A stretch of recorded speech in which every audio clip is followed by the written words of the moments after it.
Welcome to the Divorce Doctor podcast. I'm so excited today to have my friend Tricia Huffman, aka your Joyologist, who lights me up every day when I read her Instagrams. Tricia is on a mission to inspire you to claim your joy and own who you are every single day via her empowering social media presence, Claim It podcast, YouTube series, affirmation-based product line, daily inspiration app, and everything she does. While living out her first dream as touring sound engineer, she saw that everyone, including the people we think have it all, often still don't feel fulfilled enough and fight doubts, fears, and worries every day.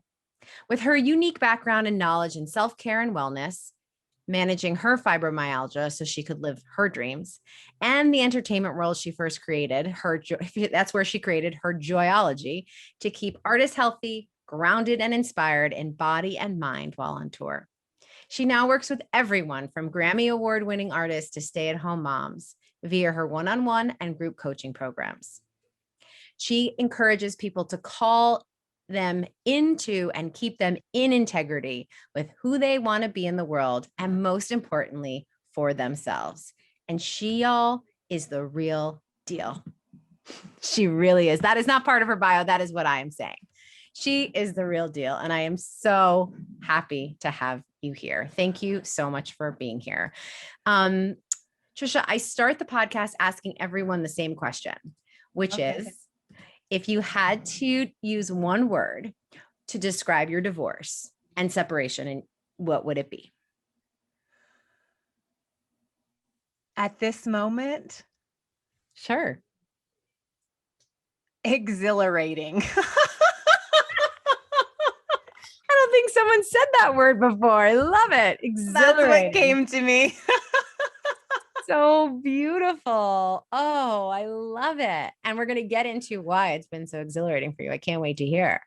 So I like to talk on this podcast about, that this stuff takes time, right? That like the moment between you, when you first get that little kind of thought in your mind to when you actually decide to separate can be a while. And I like to ask people kind of, what was your process? When did you start hearing that little voice, and how long did that take for you?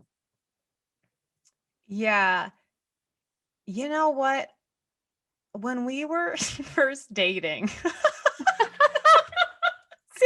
totally same. Well, I often think back to this moment, and I don't remember what happened or what it was, but I remember myself outside the tour bus because we met on the same tour. And I just remember being in the parking lot and the buses were about to take off. And I just felt this feeling like, I don't feel like this is it. But at the same time, I really wanted, I think, to just be with someone. It wasn't like that, but I remember that feeling. And I also remember being like, well, what do you know? Yeah. What do you know feeling? Totally. Who do you think you are deciding You're just who you like? disappointed in this moment. Like, it might have been like, oh, he didn't say goodbye to me that night, because we went on different buses, every night. Like, we did a show and we were busy doing our jobs, but like this and whatever. So I think I wrote it off because I was like, oh, Tricia, this is just you, like, feeling unappreciated, or him not expressing his feelings around a ton of people without we are also in our workplace. Like, it was a layered thing. So, but that feeling stuck with me, even though I was like, oh, Tricia, you don't know, like, just keep trying. Right. Yeah. I love the compassion. I love the compassion in that, Tricia, of like, just thinking like, oh yeah, like I had a feeling, and no judgment of how that I had it, how long ago or however long, but just like, wow, I didn't listen to that. It sounds like. Yeah. I mean, I wanted to give myself, I think, the chance to try and to be in a relationship and to have the feelings. And I did, but yeah. So anyway, I think a part of me always sort of knew this might not be forever, but at the same time, it didn't make me, totally like put up with things, or, feel like I was just using him and this experience or anything like that. Like, no, I was fully showing up for myself, for him, for the relationship, and also knowing like this may not be it, but also, okay, these things are good, or okay, like let's look at this. Okay, where are you? Like, is that just a fear? Is that you? Mm. Blah, blah, blah. So I mean, so even when in the relationship then, and we have 2 kids together now who are almost 6 and almost 4. And even, throughout that process, and there were like great, and oh my gosh, okay, this is it. And again, like we never got married. We never chose to get married. But yeah, so once we were in that relationship, I remember him again. There was a time when he went back out on tour and I was like, whoo. And he sent me a text message saying like, oh, I miss you so much. And I was so confused by the message. I was like, well, that's weird, because when you're home, it doesn't really seem like we appreciate each other. Like it definitely had moved more into like co-parents and Mhm. um like yeah, like he has some more, he's not a negative person but has some negative energy, and felt like more like nagging, or this is the wrong, or blah blah blah. And one of the reasons that led to this transition of our relationship was me not really feeling appreciated and celebrated and supported and adored. And for years, though, I told myself I couldn't put that up against him, because going into the relationship, I knew that he wasn't very good with his words, that he showed love in different ways. Like I could mention I needed something and he'd like go and make it for me, or whatever. So like love languages and okay and this. And I also grew up in a home where I didn't have like verbal expressions of love. So I had become this person that felt like, well, I don't need that. I'm so good at believing in myself and supporting myself. Like, I don't need someone. And that'd probably be annoying to have somebody like constantly acknowledging me and telling me how amazing I am. How annoying that would be. That's what I told myself. Totally. Totally. Yeah. But anyway, so when I started to see like, oh, am I feeling like his energy, or like he's not able to, be there for me in a way that I want him to be there for, express himself in ways that I want. Like I can't hold that against him, because I went into the relationship knowing that that's who he was. And so a lot of that, I think, made me be like, okay, well, he is who he is. And I knew that. And I wasn't like going to change him. And that was never a part of the plan. But what I started to just imagine, like, wouldn't that be like, started to just feel like, wouldn't it be nice if I came in with an idea or something I was excited about, and to have someone like be in the same or a similar energy or celebrate that with me. And just like I would get emotional thinking of that. And that was where I started to be like, what if I'm allowed to change my mind? Mhm. What if, even though I knew all of these things, that now I can see I do want that? Yeah. And also seeing that, like, as much as because of the person he was, seeing like we could go through tons of therapy and all of that, and we did do, some work, but like I'm not gonna be able to change who he is. And I do actually need something different. Yeah, and it's so touching, Trisha. Also, the word that keeps coming up is that you deserve that. I think when we grow up in a home where we've had to have a survival mechanism of, I guess if I don't get something, I guess I never needed it.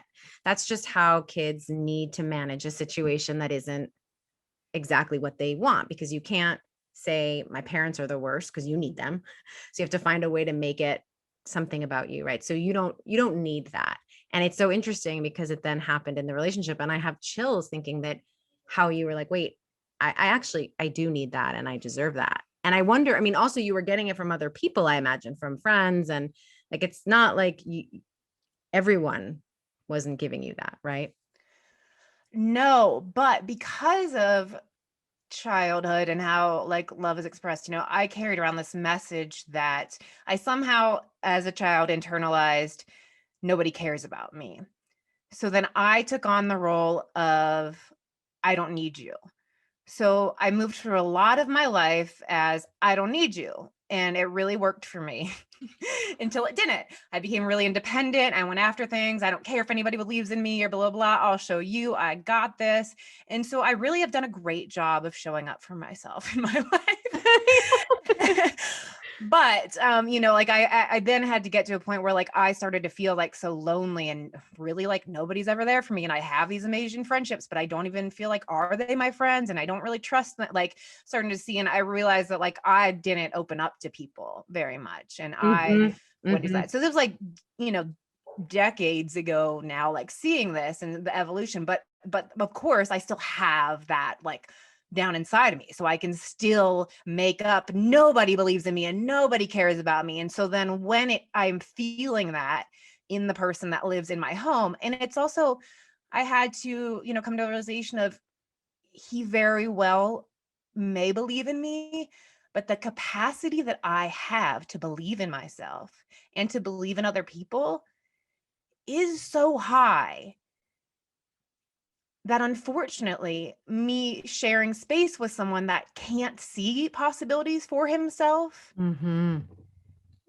it is hard for him then to see that for me. So even though he loves me and he probably does believe in me and is constantly blown away with what I'm able to do, there is still stuff so hardly wedged in him that he isn't able to fully show up for me, celebrate me, express what he feels and maybe sees for me, because he doesn't have that capacity for himself.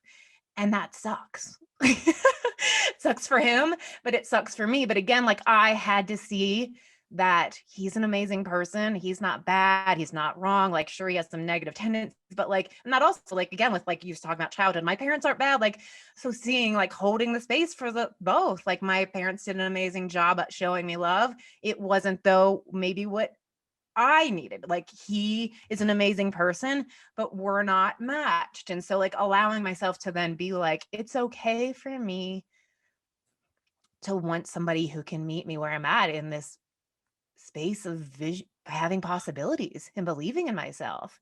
Yeah. And it would feel better for me to not share that space with anyone if they can't meet me and they don't have to be, I'm pretty high up. Yeah. It's a lot of work, people, by the way. It's a lot of Right. daily work, constant work, which is the work I do to share for others because it's the work I'm constantly doing on myself. But like, I don't need like, I'm not like shooting, like I'm not shooting so high, but it's like, like that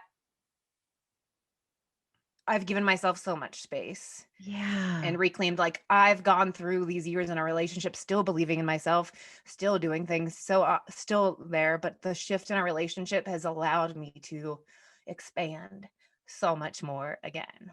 Mm. I don't That's know if I answered a question because I you went did all over the place beautiful. there. No, no, you were so beautiful. And I want to go back to the expansion. But before that, I want to say that this is so important, Tricia, because so many people say to me, well, he's not abusive, or he's not, or they're not abusive, or it's not that bad. And what I love about what you're saying is, as someone says, like, how good can it get? Like, I want it to be the best it can be for me. And like, we all deserve that. So if it's not, of course, it's life is hard, no one's perfect, but if you're not feeling what you said, like meeting you where you're at in your wholeness and your expansion, like that's enough of a reason. Yeah. And that was like a struggle for me because I had for the last couple of years sort of known like, okay, we either like, we need to work on, I need to figure this out. I need to like put work in or whatever. And that, but then like, part of me knowing, but was like, but he is a good guy. Look at all these amazing qualities. Like, look at all of this. And, he's a great dad. And so like, yeah, so it's wrong for me to want something different or to want something more. And so to be like there can be truths to both those things. Right. That it's the golden and, as I always talk about, like he's wonderful and a great parent, and I want something different. Both of those things Yeah. can be true. And so tell me, what has happened because of your divorce that you couldn't see coming? You mentioned the expansion, like, or your separation. Like, what is the thing that you couldn't even imagine was going to come, but has come? Well, I would say like, again, I didn't feel like I was in a dark place and that I had given up hope on myself or that I had been limiting myself because of it. But yeah, it's just like a new opening of different energy and like all of these different dreams and possibilities and visions and things are starting to show up for me in ways they didn't for years because there was like this cap on it that I didn't see in a way. And so, yeah, like I just feel so much more alive, so Mm, much more of purpose, so much mm. more, yeah, like really just feel like I'm in a phase of expansion. Do you think, Trisha, that there was kind of this invisible limit because of trying to make it work for you? Like make the, even though the relationship wasn't actively challenging, but trying to like Yeah. mental gymnastics it to be okay, kind of. Yeah, totally. And I mean, and I still, so we, you know this because we talked about it when you're on my podcast. It's been almost a year now that we sort of like called it with a little bit of like trying to work on it, whatever, but we are still cohabitating. But yes, I moved into the guest bedroom and it's actually been wonderful because then we turned into already like splitting parenting duties and like really seeing like the split custody and like mommy's room and daddy's room. And now I am moving back to the LA area. So even like a couple hours away from where we live and looking for a house, and I will be taking full custody. Well, because he's going to go back on tour and stuff like that. But yeah, like he's going to still show up. Um, but yeah, it's like I didn't realize that there was this limit there or whatever. And until like the reality of this happening. What was the You question? I was did thinking about that, just about that I get invisible so into energy. what I'm saying that I'm like, what am I talking about? No, totally. But I mean, about the invisible energy, about this thing that you don't, I think so many people need to hear this. Like, you don't even know until you're through it what you've been holding on to. I know, yeah. So that's why I started to say like I shared about the cohabitating because like yeah, like I now catch myself like again, I want to walk in from my day of work and be like share about this exciting thing or whatever. And I do sometimes share, but emotional again, like because of how he receives information and how he sees life and everything like that, that there was often a damper on things. So I would be afraid to share good news, even if it had to do about other people, because it just didn't feel well received. And so, like, yeah, there is a real limit that still exists, even though we're like so happily, exhilaratingly cohabitating, and that changes are happening. But yeah, and that's what and that's what last year, like, before the pandemic, even me being like, okay, this is what I know I have to do, but being so like scared about it. Um, it was seeing that I had to like manage my energy and who I was and what I shared. And that sucks. I mean, it really does suck. And you can hear from your emotion around it, like how it impacts you. Like you can say, oh, I'm too tired, or we don't need to talk about that, or I have my friends, but it really, it hurt you. I mean, there was a part of you again that had to be damped down. And that I have my friends was something I did tell myself for a long while. Well, like, okay, so he's not great at like, these conversations, blah, blah, like, and like getting like, you can't lean on your partner for everything. And I have these connections with these. And like, yes, I still need my friends. And I think especially like, oh, when you're like writing a book, like it makes most sense for me to talk to friends that have written a book, or when you're talking about business stuff, it makes more sense to talk to people that are running a business or like whatever. So that he wouldn't, fully be, even if he was the most supportive person, there's a lot of things he wouldn't be able to be like, oh, support me and fully and like talking me through stuff. But yeah, just like that was sort of like an excuse I gave myself for a while. I have all these people to talk about that with, but then I was like, well, it sucks that like I just don't even feel good about like, or I have to ask myself, oh, could I say this? Oh, I better not. Right. I don't know how he's gonna react to that. Right. And this is Right. again like me being afraid to already like needing to protect him, but he's a good guy. Right, right. And feeling that your needs are in your world most important. Like that's your job, is to make sure your needs are met, and that's emotional needs. And I think we just live in a culture that doesn't value that, that it's good enough. And so I mean, as a therapist, I remember, like, I didn't even tell my ex-husband anything about myself. Like, I never opened up. I mean, because I knew he couldn't manage it. And so I had all these friends, and I remember a couples therapist said to me, it said to me, like, you have problems to me, like you have problems with intimacy. And I said, no, I have all these friends I'm really intimate with. And they said, well, friends are accessories. Friends are not the real deal. Like, what's going on with you? And I was like, poof, that's true. I can't be intimate. And so I had to do some work around that. But it's like, that's can you be intimate with your partner? Like, and intimate, as you know, is like, can you share your dream? Can you share your purpose? Can you share, like, and if that's tamped down, that's a problem. I just was reading Yeah. about, the most important thing as humans that we need is to be seen and heard and understood.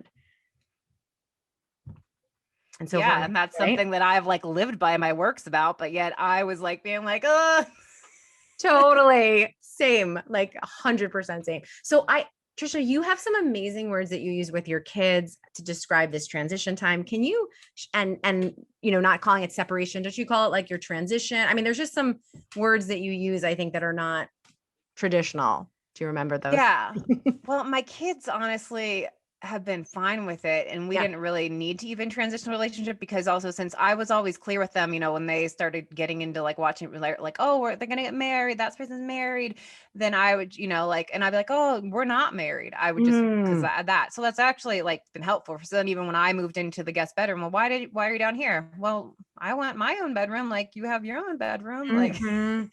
And why are you going to move out? Like, and they are like, know what's happening or whatever. And it's Mhm. like, yeah, mommy and dad, and they just are clear, like mommy and we love you. Yeah. We're here for you and we're both your parents and we love you. But yeah, like, well, I want to live there and I want this type of house and that. So, Mhm. but for me, yeah. And for like telling other people, I Yeah. will just be like, yeah, we've transitioned our relationship. We're now co-parents and friends. I love that. We're But transitioning. yeah, transition because it also again that worked better for me because we weren't married and but yeah, it's also like we're always going to be in a relationship Right. That's because what I we love have about it. kids. And Yeah. so it's not like we ended our relationship or we're not together anymore or we broke up. We Right. transitioned our relationship.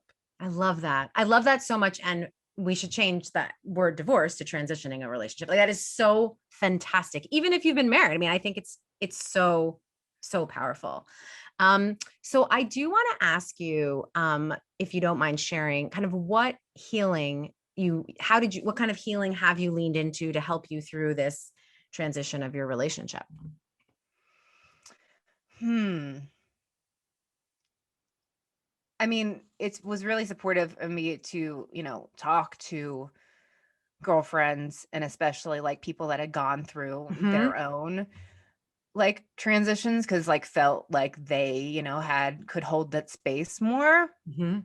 But even my friends that have that are in long-term relationships too, it was like I think everybody knows in a long-term relationships like yeah it's working, so that honoring where I was at. I mean really like making sure to do things that nurtured me because this was also like I was the one leading this, I was the one bringing it up, I was the one because he also was coming from a place like, well, what do you mean that's going to make everything harder? We're going to have to like pay more bills and we're going to like that will make life harder. Like that is the mindset of like, well, no, you just stay together. Like, what do you mean? And I was like, and that also was hard. Well, like I had to say, well, because you're killing my spirit, but you're a great person. I mean, I figured out a way to like try to say that, but it was like, because I can't do that. And I was like, oh, I'm someone that I can't stay in something just because it feels like it could be easier to stay is going to be hard to figure this out.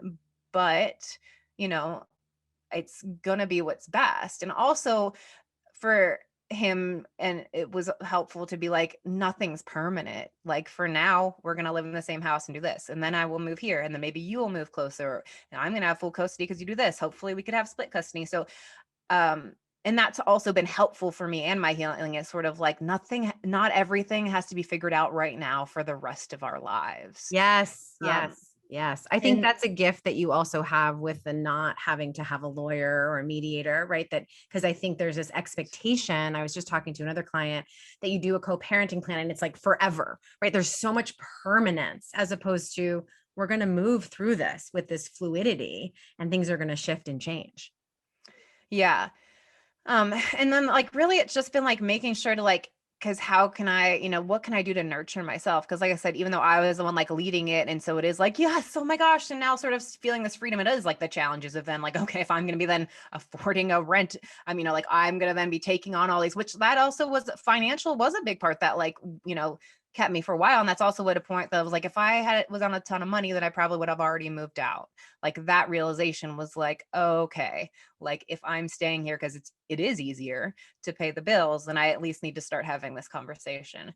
But yeah, like so just doing things that nurture myself and figuring out what that was. And like for me, that's like reading a book. So even like when things would get overwhelming in the middle of the day or like whatever, because you have emotions, like allowing myself to like go read a novel. Like it allows me to like fully be present and tune out. I can't scroll on my phone or whatever. Like I have to be in it. And just figuring out what were the nurturing things for me to do. And, taking a lot of walks, a lot of walks in Mm, nature, mm. that too, especially because, it was still at the beginning time too, and sharing the same space. And it was like, get out, but it also like, it just helps my mind so much to be in motion. Yeah, I mean, Those lots of are different such those are such good. self-care things, but Yeah, those are such good tips. And we're going to talk in a minute about your work.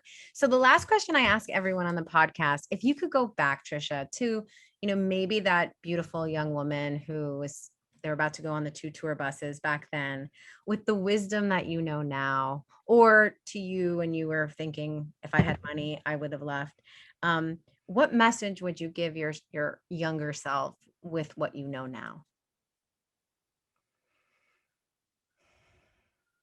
I mean, I obviously would have went through with the relationship because also like I was someone that never wanted to get married. I had kids. And so I'm like, great, we have kids. And also I'm so glad he became a parent. He wasn't someone that Mhm. wanted to become a parent. And I'm so glad that he has that joy. So even though I had that feeling back then, there's no way I can be like, listen to that voice, Tricia, and don't get in that relationship, like that, Exactly. just I think I would just tell that person like, hey, keep listening to yourself and keep showing up for yourself with love and remembering what you are worth. Oh my gosh. I mean, is that is so powerful, remembering what you're worth. Thank you so much, Trisha, for sharing your incredible vulnerability and honesty and really bringing up a topic that I think we haven't talked about on this podcast, which is how you have to leave a relationship or let go of something when it's not serving your highest good. And that is so brave, Trisha, to have done that. Like really so brave. And I can't wait to watch you soar and watch how your kids will soar having a mama who does this. It's so exciting. So can you share with people how they can find out about your amazing work? We'll have it in the show notes, of course, but I mean, your work is so fabulous. You must share. Yeah, thank you. And oh, I first want to like too, since we talked about my word of congratulations, but also I forgot we talked about on my episode too that like, yeah, when people hear about the relationship transition or whatever, then automatically I'm so sorry. And that I automatically go, oh, no, no, you don't need to be sorry. Like you can congratulate me because this feels like a great, choice and direction for us. So that's another way too that like it's honest reframing for me Yeah. that like, yeah, like you don't have to be sorry for me that a relationship didn't work out. The relationship worked out how it was meant to work out. And we have amazing kids and we are still going to be in a relationship. Right. In this new way. And I should have asked you before you tell people about your work. Is there anything you want to share with the audience, considering people are in different stages of separation and transitioning relationships? Anything else we didn't cover? I was just going to say the same thing I told myself, like, yeah, trust yourself or remember that worth. But yeah, I mean, you know this, and that's my book that's coming out next year is called F the Shoulds, Do the Wants. And so like that is, like a big thing, and that's also I was pitching the book to publishers the week that we had the conversation, because I was like, well, I can't really be, here's a book on get clear on who you are, what you want, and why you want it. That's a subtitle. And I'm not being honest with myself about this relationship I no longer want to be in. Um, so, but like looking at where the word should comes up and like, oh, I should stay, or we should this, like whatever it is that's coming up, when the word should comes up for you, then I have found so much insight that I wrote a whole book on it, but about on replacing the word should with want. It's like, well, what do I want? Allow yourself to give the opportunity to actually ask what you want, and that's not selfish, that you making a choice for what you want serves everybody, even if that is, there going to be some pain, some transition, so I'm set at the beginning of that.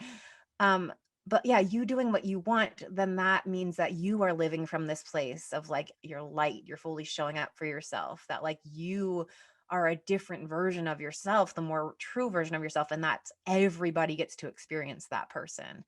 So when you are living your wants, it is not selfish, because it will end up serving everybody, because you will become a more alive, full, whole you.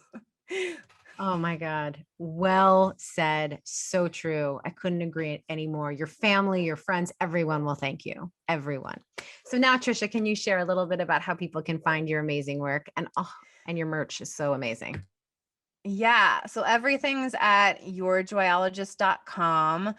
Yeah, I have a podcast called Claim It, which you were on and you were amazing. I have a daily inspiration app you can download in the Google Play and Apple App Store. It's called Own Your Awesome, and it's hundreds of powerful thoughts and affirmations.